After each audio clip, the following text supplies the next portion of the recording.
欢迎来到峰哥的美发现场。它原来是类似于这种武士头啊，它这个上面是很长的，然后这两侧就是说平时都是推的比较短的。这是你自己大概有什么要求？你是想换换风格还是啥意思啊？不想扎了，现在不想留这种发型了。实际上我觉得你还挺适合的。就主要的话就是不想它现在太直。第一个，你的问题就是说你觉得你的头发太直了，对不对？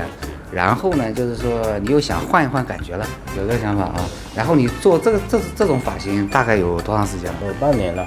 还有一点，他觉得他自己这个两侧额头高，所以说他也不打算就是说多给他往后扎了，是有这个想法的。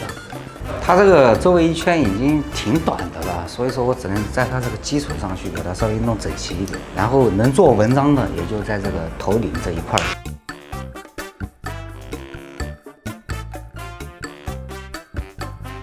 我们再把他的这个头顶上的这个头发再给它弄短，然后这个有点好长啊，因为它原来它扎的，所以说它头顶上的头发还是挺长的，两边非常短，头顶非常长。